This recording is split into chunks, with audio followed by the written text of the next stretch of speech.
Good evening everybody. बेटा last lecture जो था वो हमारा कंडीशनल सेंटेंस को लेकर हुआ था कि इफ के बाद अगर हम लोग सेमी क्लोज्ड कंडीशन रख रहे थे, सेमी क्लोज्ड मतलब अगर इफ के बाद हम लोग वर्ब के सेकंड फॉर्म का यूज कर रहे थे, उसके लेकर कुछ क्वेश्चंस हमारे हो गए, तो कुछ हम लोग आज डिस्कस करने जा रहे हैं।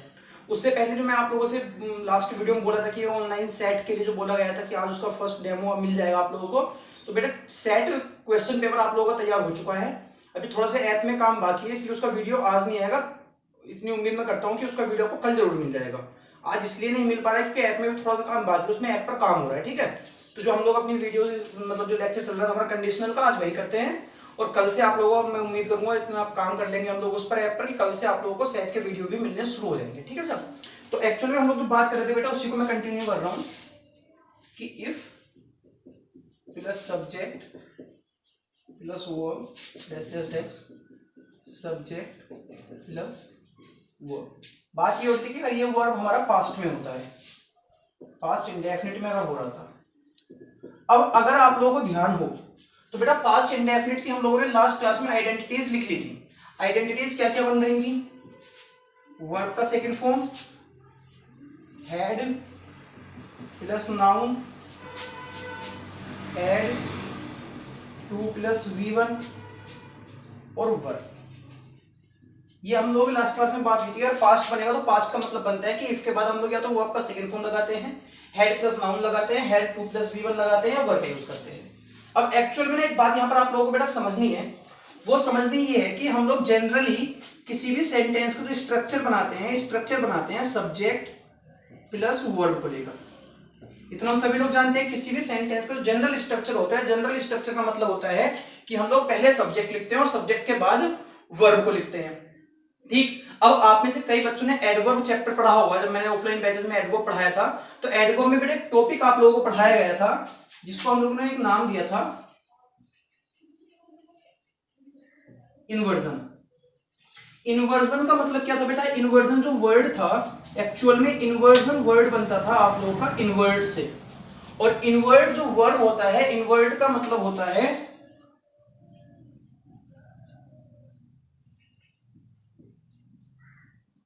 इनवर्ट का मीनिंग होता है बेटा उल्टा करना।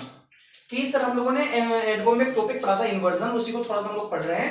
तो वो जो इन्वर्जन टॉपिक था बेटा, जिन लोगों ने नहीं पढ़ा है वो मेरी बात को ध्यान सुनना।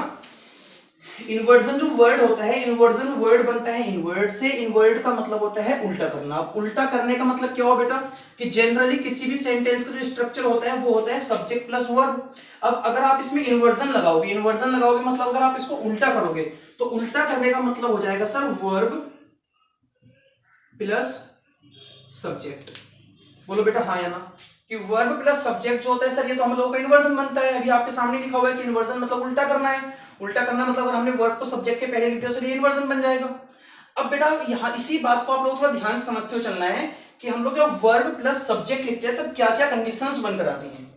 देखिए सबसे पहली बात तो अगर मैं वर्ब प्लस सब्जेक्ट लिखता हूं तो सर एक सेंटेंस तो ये बन जाएगा जैसे कि आर यू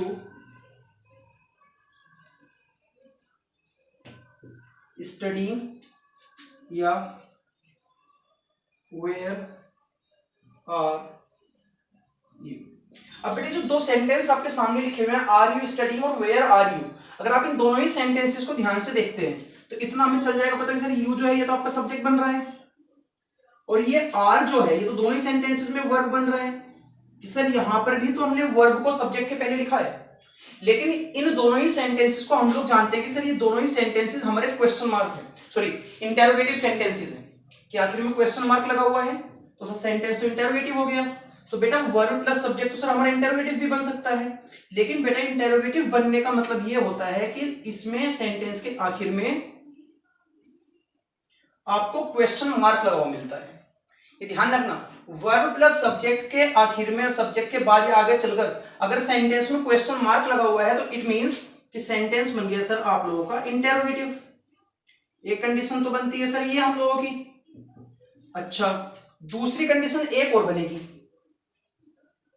उसमें भी हम लोग वर्ब प्लस सब्जेक्ट ही लिखते हैं, जैसे कि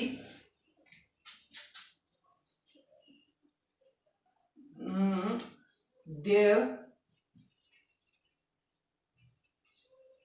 lived a king या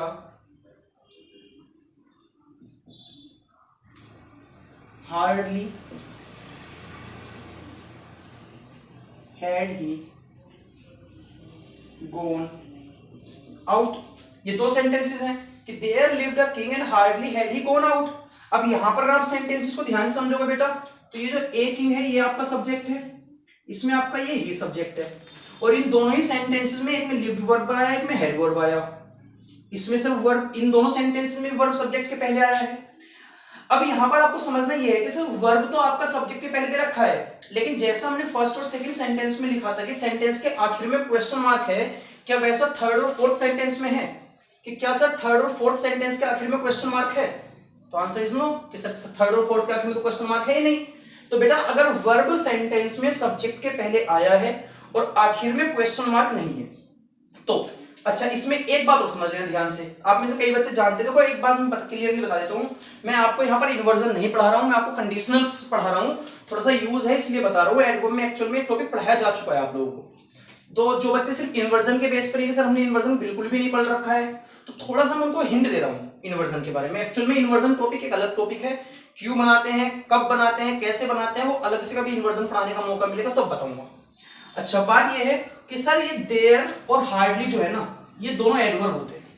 देयर आपका एडवर्ब ऑफ प्लेस होता है और हार्डली आपका एडवर्ब ऑफ फ्रीक्वेंसी होता है, नेगेटिव एडवर्ब होता है। तो सर बात ये है, ये भी एडवर्ब ये भी एडवर्ब, दोनों में वर्ब सब्जेक्ट के पहले आया लेकिन सेंटेंस के आखिर में क्वेश्चन मार्क नहीं आया। का मतलब ये है कि अभी आपको स्ट्रक्चर चेंज करना पड़ेगा। स्ट्रक्चर चेंज करने का मतलब थर्ड और फोर्थ को ध्यान से देखिए, पहले एडवर्ब है, फिर वर्ब है, और फिर आपका सब्जेक्ट है, और सेंटेंस के आखिर में क्वेश्चन मार्क तो है ही। तो अगर सेंटेंस की शुरुआत एडवर्ब से हुई है और वर्ब सब्जेक्ट के पहले है, तो बेटा इस स्ट्रक्चर को हम लोग कहते हैं क्या sir?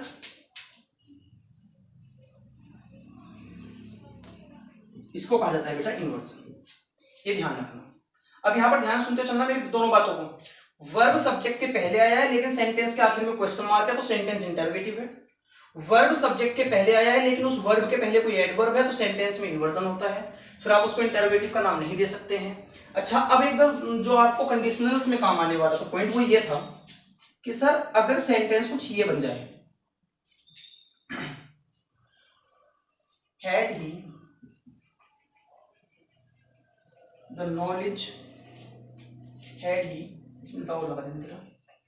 The knowledge of English, अगर सेंटेंस ही होता है, ध्यान से देखना, had he the knowledge of English, अगर सर सेंटेंस ये बनेगा तो अब इसको समझाना, क्योंकि इसमें समझने के लायक बेटा बात ये है कि ये सब्जेक्ट है आप लोगों का, हैड ही आप लोगों का वर्ब हो गया। अब ये जो फिफ्थ सेंटेंस है सबसे इंपॉर्टेंट सेंटेंस, और यही आप लोग कंडीशनल्स में काम आने वाला है, जिसके लिए हम लोगों ने थोड़ा सा इन्वर्जन के बारे में जाना था। फिफ्थ सेंटेंस में जो वर्ब है वर्ब सब्जेक्ट के पहले दे रखा है, लेकिन सर सेंटेंस के आखिर में ना तो क्वेश्चन मार्क है, ध्यान से देख लीजिए, इंग्लिश के बाद कोई क्वेश्चन मार्क लगा हुआ नहीं है।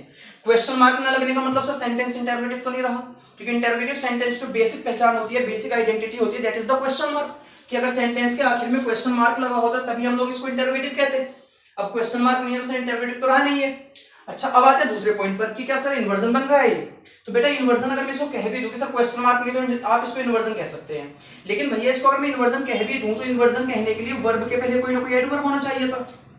वर्ब जैसे थर्ड और फोर्थ में लिव्ड के पहले देयर एडवर्ब है, हेड के पहले हार्डली एडवर्ब है, तो सर यहाँ पर तो हेड के पहले कोई एडवर्ब भी नहीं दे रखा है, तो एडवर्ब भी नहीं दे रखा है, तो सर इसको इन्वर्जन भी नहीं कह सकते। अब मजेदार बात यह है कि सर ना तो आप इसको इंटरोगेटिव कह रहे हो ना ही आप इसको इन्वर्जन कह रहे हो। एक बात जरा फटाफट बताओ, इंटरोगेटिव क्यों नहीं कह रहे बेटा? क्योंकि सेंटेंस के आखिर में क्वेश्चन मार्क नहीं है। इन्वर्जन क्यों नहीं कह रहे सर? इन्वर्जन इसलिए नहीं कह रहे क्योंकि सर सेंटेंस में वर्ब से पहले कोई एडवर्ब नहीं। इन्वर्जन तभी बन सकता है जब सेंटेंस की शुरुआत किसी एडवर्ब से हो रही हो। अब ना तो ये इन्वर्जन है ना ही इंटरोगेटिव है, तो सर ये क्या बना? तो बेटा इस सेंटेंस को हम लोग कहते हैं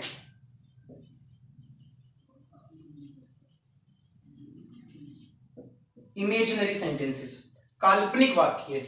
मतलब बात का ये हुआ कि चलो इसको इस स्ट्रक्चर को मैं इधर लिख देता हूं, डी स्ट्रक्चर को, कि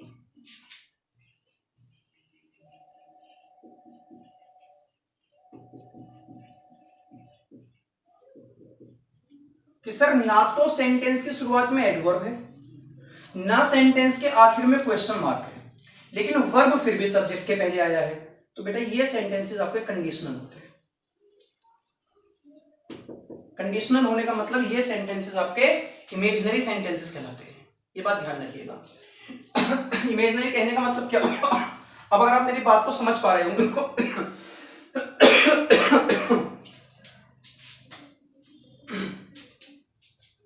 ये सब रफ कर रहा हूं।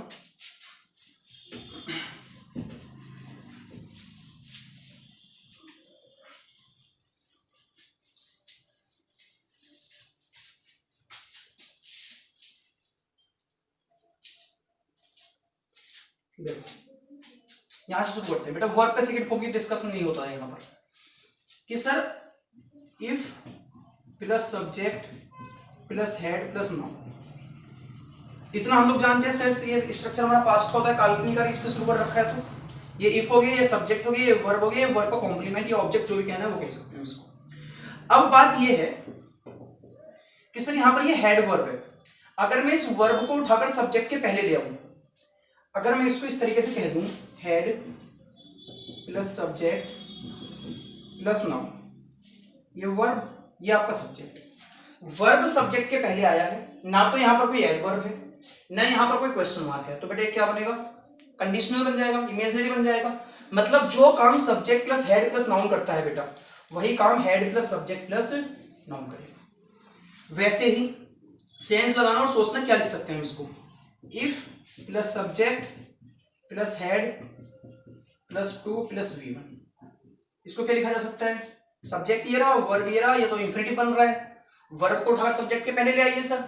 वर्ब को उठाकर सब्जेक्ट के पहले लेकर आने का मतलब आप इसको इस तरीके से लिख सकते हैं कि head plus subject plus two plus V1, ये भी इमेजिनरी बन जाएगा। वर्ब तो सर सब्जेक्ट के पहले लिखा है, ये तो इंफिनिटिव लिखा हुआ है। अच्छा, फिर लास्ट स्ट्रक्चर था कि sir if plus subject plus verb, subject 1 और सब्जेक्ट 2। ध्यान है ना कि वर्ब के पहले भी सब्जेक्ट होता है, वर्ब के बाद भी सब्जेक्ट होता है। वर्ब के बाद सॉरी, कि वर्ब के पहले भी सब्जेक्ट आता है, वर्ब के बाद भी सब्जेक्ट आता है। तो बेटा वर्ब तो वर्ब हो गया आप लोगों का। तो अगर सब्जेक्ट के बाद लिखे हुए वर्ब को अगर सब्जेक्ट के पहले ले आएंगे तो ये अगेन आपका कंडीशनल बन जाएगा। मतलब इसको आप इस तरीके से भी लिख सकते हैं कि वर्ब प्लस, वर्ब को उठाकर सब्जेक्ट 1 से पहले लेकर आना है, तो वर्ब को उठाकर सब्जेक्ट 1 से पहले लेकर आऊंगा बेटा, तो सब्जेक्ट 1 और सब्जेक्ट 2 दोनों एक साथ लिखे जाएंगे। फिर मतलब जैसे कि कल आप लोगों को एक सेंटेंस दिया गया था इस तरीके से, if I were he I would go there. इस टाइप से एक सेंटेंस आप लोगों ने कल लास्ट लेक्चर में कि if I were he I would go there. तो बेटा इसमें ना कई बार एग्जामिनर ऐसा भी कर देता है बच्चों को थोड़ा सा कंफ्यूज करने के लिए, ये जो वर यहां पर लिखा हुआ है, अगर मैं इसको आई के पहले ले आऊं तो सेंटेंस तो इमेजिनरी बन जाएगा। तो इस वर को सब्जेक्ट के पहले लेकर आए, वर शुरुआत में आ गया, वर के बाद क्या आना है? सब्जेक्ट 1 जो कि आई है, सब्जेक्ट 1 के बाद क्या आना है? सब्जेक्ट 2 जो कि ही है। तो वर आई ही I would go there, I would go there. अब होता ये है कि बच्चे यहां पर इन दो प्रोनाउंस को एक साथ देखकर, दो भी नहीं एक्चुअली में 3 प्रोनाउंस को एक साथ देखकर कंफ्यूज हो जाते हैं कि सर ये पता नहीं क्या है। 3 प्रोनाउंस तो हमने एक साथ देखे नहीं, मतलब इस टाइप से तो नहीं आते हैं, कभी आते हैं 2 3 1 के पैटर्न में आते हैं, लेकिन इस टाइप से तो कभी लिखे हुए नहीं देखे हम लोगों ने। अब तो बेटा एक बात ध्यान सुनना है, जो आई ही और आई 3 प्रोनाउंस है ना, एक्चुअल में ये सेंटेंस नंबर 1 ही है। जो यहाँ पर लिखा हुआ है वही बात यहाँ पर भी है, बस थोड़ा स्ट्रक्चर चेंज हो जाता है, लेकिन इससे मीनिंग पर कोई भी इंपैक्ट नहीं पड़ता है। Is that clear? समझना आप लोगों को ये भी है कि बेटा अगर आप हेड को सब्जेक्ट के पहले ले आओगे, वर्ब को सब्जेक्ट के पहले लिख लेते हैं, तो ये भी आपके सेंटेंसेस को इमेजिनरी ही बनाते हैं, काल्पनिक ही बनाते हैं। दोबारा मेरी बात को सुनना, अगर वर्ब सब्जेक्ट के पहले आया है, सेंटेंस के आखिर में क्वेश्चन मार्क लगा हुआ है, तो सेंटेंस क्या बनेगा? क्वेश्चन मार्क किसकी पहचान होती है? इंटरोगेटिव सेंटेंसेस की। ठीक। दूसरी बात, सेंटेंस के शुरुआत में एडवर्ब आया है, एडवर्ब के बाद वर आया है, सॉरी एडवर्ब, एडवर्ब के बाद वर्ब, वर्ब के बाद सब्जेक्ट। तो अगर बेटा सेंटेंस की शुरुआत आपने एडवर्ब से कर रखी है, फिर भी वर्ब लगा दिया है बाद में, तो एडवर्ब से शुरू होने वाले वाक्य और वर्ब सब्जेक्ट से पहले होने का मतलब सेंटेंस इमेज में बन जाएगा आपका इन्वर्जन। अब ना तो सेंटेंस के आखिर में क्वेश्चन मार्क है, ना सेंटेंस की शुरुआत में एडवर्ब है, लेकिन फिर भी अगर वर्ब सब्जेक्ट के पहले लिखा हुआ है तो वो सेंटेंसेस बनते हैं बेटा कंडीशनल। ठीक सर, इतनी बात आप नोट कीजिए फटाफट से, फिर आगे की बात करते हैं।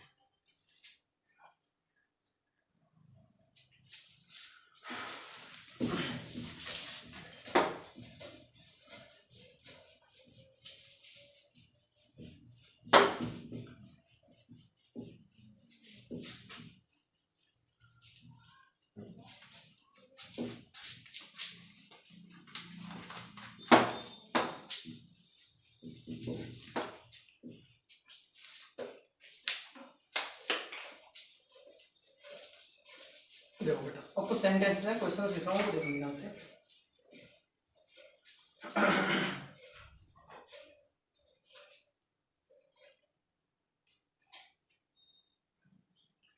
If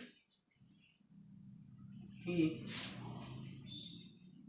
took the exam, he does qualify it।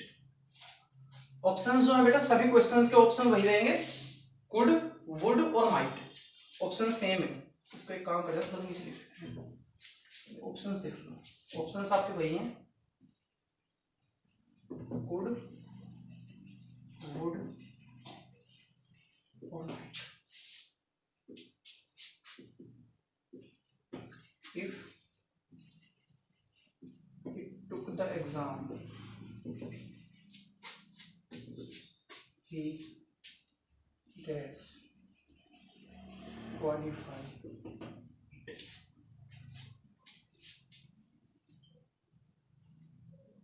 If he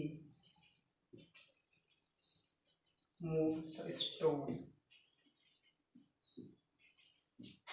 it create the friction।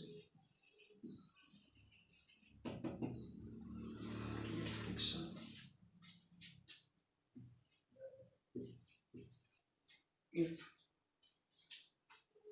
you ask him, he does help या he does give money। If they work hard, they does succeed। If it were cloudy day,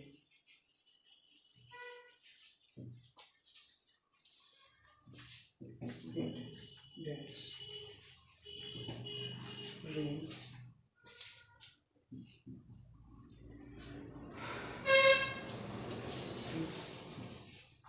The captain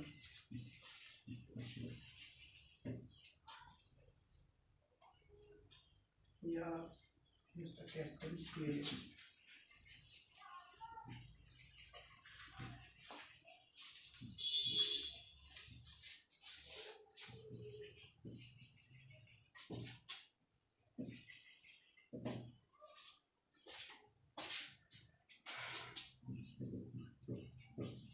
if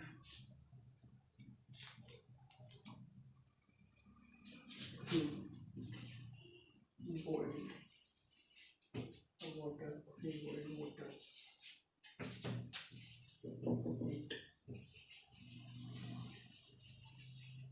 evaporate। देखो बेटा, ये 7 sentences आप लोगों के। अब अगर आप इन 7 के 7 सेंटेंसेस को ध्यान से ऑब्जर्व करते हो, तो 7 के 7 सेंटेंसेस में इफ क्लोज जो है वो पास्ट में लिखा हुआ है, मतलब वर्ब का सेकंड फॉर्म आया है। अब इतना हम लोग जानते हैं कि अगर इफ के बाद वर्ब का सेकंड फॉर्म लिखा हुआ है, अगर इफ के बाद वर्ब का सेकंड फॉर्म लिखा हुआ है, तो इतना हम सभी लोग जानते हैं कि अगले क्लोज में could plus V1, would plus V1 या माइट प्लस वी1 का यूज होता है। तो सर ऑप्शन में तीनों ही कुड, वुड, माइट तीनों दे रखे हैं। तो अब यहाँ पर ना 2 तरीके के सेंटेंस बनते हैं। एक तो बनेगा आपका एरर डिटेक्शन का। एरर डिटेक्शन का मतलब ये है बेटा, किसी भी सेंटेंस में मान लीजिए यहाँ पर आप लोग माइट लिख देते हो या वुड लिख देते हो या कुड लिख देते हो और सेंटेंस आ जाए एरर फाइंडिंग में, तो बेटा एरर फाइंडिंग में अगर इफ क्लोज पास्ट इंडेफिनिट में, इफ क्लोज में अगर वर्ब का सेकंड फॉर्म लिखा हुआ है, तो मेन क्लोज में आप कुड प्लस वी1 लगाइए, वुड प्लस वी1 लगाइए, माइट प्लस वी1 लगाइए, उससे कोई भी फर्क नहीं पड़ता है। यदि इफ के बाद वर्ब का सेकंड फॉर्म लिखा हुआ है, तो मेन क्लोज में आप could plus V1, would plus V1, might plus V1 तीनों में से कुछ भी सही मान सकते हो।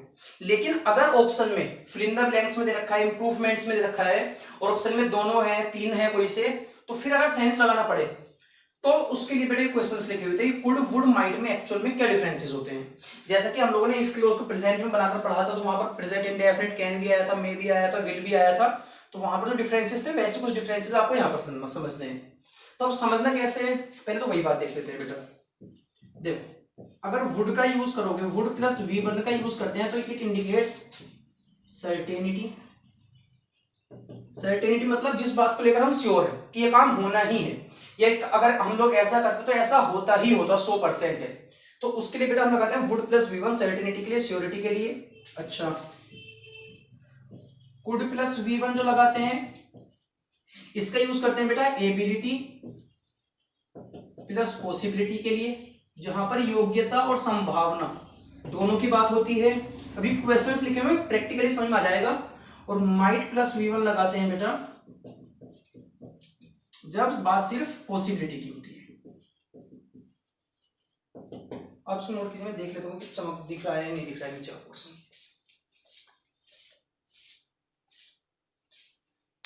दिख रहा है। हाँ, तो बेटा बात यह है कि would plus V one certainty के लिए आएगा, निश्चितता के लिए आएगा। कुड प्लस वी वन तब आएगा जब सेंटेंस में योग्यता और संभावना दोनों की बात होगी। और माइट प्लस वी वन तब आएगा जब सेंटेंस में सिर्फ और सिर्फ संभावना की बात होगी। कैसे? आ जाओ ऑप्शन पर। If he took the exam he dash qualify it, कि अगर उसने एग्जाम दिया होता तो वह इसको पास कर लेता। ऐसे मानना, यदि तुमने एग्जाम दिया होता तो तुम एग्जाम को पास कर लेते, ये बात है। तो बेटा अगर मैंने एग्जाम दिया होता, मैं एग्जाम को पास कर लेता, तो सर सर्टेन तो नहीं है, निश्चित तो नहीं है, पक्का तो नहीं पता कि अगर मैं टेस्ट दूंगा तो मैं पास ही पास कर लूंगा। अच्छा, अब एक बात समझना, टेस्ट को पास करने के लिए योग्यता भी चाहिए, पढ़ा लिखा होना चाहिए व्यक्ति। दूसरी बात, संभावना भी लगी रहेगी उसकी। जब सर्टेनिटी नहीं है तो बेटा पॉसिबिलिटी तो कंफर्म हो गई ना, पॉसिबिलिटी तो है ही है, संभावना है सर, हो भी सकता है, नहीं भी हो सकता है। लेकिन टेस्ट को क्वालिफाई करने के लिए पॉसिबिलिटी के साथ साथ एबिलिटी भी तो लगेगी, योग्यता भी तो लगेगी। तो बेटा जब एबिलिटी प्लस पॉसिबिलिटी दोनों की बात आएगी तो फिर माइट और वुड का कहानी खत्म, यहां पर आ जाएगा कुड। ठीक सर, एक बात। दूसरी बात, ये मैं अपनी बात फिर से रिपीट कर रहा हूं, अगर ये सेंटेंस एरर डिटेक्शन में होता और अगर यहाँ पर वुड लिखा हुआ होता तो एरर डिटेक्शन में यहाँ पर गलती नहीं करी जाती है। फिर या एरर डिटेक्शन में होता, यहाँ पर माइट लिखा होता, तब सेंटेंस में कोई भी गलती नहीं होती है। इनका जो डिफरेंस मैं आप लोगों को सिखा रहा हूँ, it is just for fill in the blanks and that will be, and more than that the questions related with the topic can be asked in sentence improvements. ठीक? अच्छा, and if he moved the stone it dash create friction. इस sentence समझना कि यदि उसने पत्थर को move किया होता, यदि उसने पत्थर को हटाया होता तो उससे घर्षण पैदा होता। फ्रिक्शन बेटा घर्षण को बोलते हैं, घर्षण समझते होंगे ना आप लोगों ने, फिजिक्स में पढ़ा होगा कि हम लोग जब चलते हैं तो फ्रिक्शन की वजह से ही चल पाते, जब स्लिप हो जाते हैं, फिसल जाते हैं। तो सीधी सी बात है, सड़क पर कोई पत्थर पड़ा है और आप उसको मूव करोगे, खिसका, एक जगह से दूसरे खिसकाते हो उसको, तो बेटा फ्रिक्शन तो होता है, घर्षण तो होता है, इसके लिए हीट क्रिएट होती है। तो ये जो है ना बात, ये सर्टेनिटी है कि अगर पत्थर को मूव करोगे, हटाओगे, एक जगह दूसरे खिसका कर रखोगे तो वहां पर फ्रिक्शन होना ही होना है। ठीक सर, तो अगर सर्टेनिटी है तो आंसर हो जाएगा बेटा आप लोगों का वुड। अच्छा, अब आते हैं इस पर कि if you asked him he dash give you money, कि यदि तुमने उससे पूछा होता तो वह तुम्हें पैसे दे देता। पक्का पता है भाई, सर्टेनिटी है कि अगर तुमने उससे कहा होता, तुम किसी पैसे मांगो, तुम्हें पक्का पता है कि दे ही देगा। सर्टेनिटी तो खत्म हो गई, तो वुड तो खत्म, सर्टेनिटी नहीं तो इतना पक्का हो गया कि पॉसिबिलिटी तो है ही है। अब बेटा एक बात सुनो, अगर तुमने उससे पूछा होता तो वह तुम्हें पैसे दे देता, पैसे देने के लिए योग्यता होनी जरूरी है। ये बहुत कॉमन सेंटेंस है, मैं बेसिकली हर ही क्लास में पढ़ाता हूँ, जब कंडीशनल्स पढ़ाता हूँ। तो क्या ऐसा होता है कि भाई अगर किसी व्यक्ति ने, कि मैं जिससे पैसे मांगने जा रहा हूँ, अगर इसने ग्रेजुएशन करा होगा तभी मैं इससे पैसे लूंगा, ग्रेजुएशन नहीं करा होगा तो मैं इससे पैसे नहीं लेने वाला? ऐसा तो नहीं है ना कि पैसे देने के लिए, लेने के लिए सिर्फ एबिलिटी की रिक्वायरमेंट नहीं होती है, वो सीधी सीधी पॉसिबिलिटी है। तो यहां पर आपका आंसर हो जाएगा बेटा माइट। अच्छा, अब आते हैं इस पर, if they worked hard they succeed, अगर उन्होंने मेहनत करी होती तो वे सफल हो जाते, अगर उन्होंने मेहनत करी होती तो वे सफल हो जाते। बोलो सर्टेनिटी है या नहीं? मेहनत करने वाला हर व्यक्ति तो सफल नहीं होता है, सर्टेनिटी तो नहीं है ये। अब अगर सर्टेनिटी नहीं है तो पॉसिबिलिटी तो आगे बेटा। अब इतना जरूर पता है कि सफल होने के लिए सर एबिलिटी जरूर चाहिए, अगर योग्यता नहीं होगी तो सफल नहीं हो सकते, तो एबिलिटी चाहिए, तो आंसर क्या जाएगा बेटा गुड। मैं अपनी बात देखो एक बार फिर से रिपीट कर रहा हूं, ज्यादा मास्टरमाइंड मत बनना एग्जाम में जाकर, एरर में अगर यहाँ पर सॉरी माइट लिखा हुआ आ जाए, कुड लिखा हुआ आ जाए या वुड लिखा हुआ आ जाए तो कोई गलती नहीं है। एरर में कुछ भी लिखा हुआ आ सकता है, वहां पर गलती मत करना। फिल इन द ब्लैंक्स में, इंप्रूवमेंट्स में तब ये बात दिमाग में रखना। अच्छा, if it were a cloudy day it dash rain, कि अगर क्लाउडी मतलब जिस दिन बादल होते हैं, बादल छाए होते हैं, कि अगर क्लाउडी डे होता तो बारिश होती। अगर क्लाउडी डे होता तो बारिश होती। सर्टेनिटी है कि अगर बादल मतलब जब बारिश वाला मौसम होता है कि बादल काले बादल हो जाते हैं, अगर बादल छाए हैं तो बारिश होगी ही होगी। सर्टेनिटी नहीं होती है बेटा ये। अगर बादल छाए तो इसका मतलब ये थोड़ा है कि बारिश होनी ही होनी है। अगर बादल होते हैं लेकिन बारिश फिर भी नहीं होती है तो सर्टेनिटी नहीं है बेटा, सीधी सीधी। और बारिश होने के लिए कोई योग्यता भी नहीं चाहिए, बारिश होने के लिए योग्यता की रिक्वायरमेंट नहीं है, सीधी पॉसिबिलिटी है। तो आंसर माइट। अच्छा, अब आते हैं इस पर कि if the captain played some more balls the team dash win. अब सेंस लगा ही लिया आप लोगों ने तो, कि यदि कैप्टन ने कुछ गेंदें और खेली होती तो टीम जीत जाती। पक्का पता है? नहीं, सर्टेनिटी खत्म। अच्छा, कैप्टन ने गेंदें खेली होती तो टीम जीतती। टीम किसकी वजह से जीतती? कैप्टन की। तो कैप्टन में गेंदों को खेलने की काबिलियत तो होनी चाहिए थी, एबिलिटी तो होनी चाहिए थी। तो एबिलिटी प्लस पॉसिबिलिटी दोनों चाहिए बेटा। तो आंसर कुड। अच्छा, लास्ट सेंटेंस बचा, if you boiled water it dash evaporate. इससे हल्का तो सेंटेंस ही नहीं है। अगर उसने पानी को गर्म किया होता तो ये वाष्पित होता, भाप बनकर उड़ता। पानी को गर्म करोगे, उबालोगे तो पानी भाप बनकर उड़ेगा ही उड़ेगा। सर्टेनिटी, तो यहां पर आंसर हो जाएगा। तो ये तो हो गया आपके आंसर्स आज के लिए।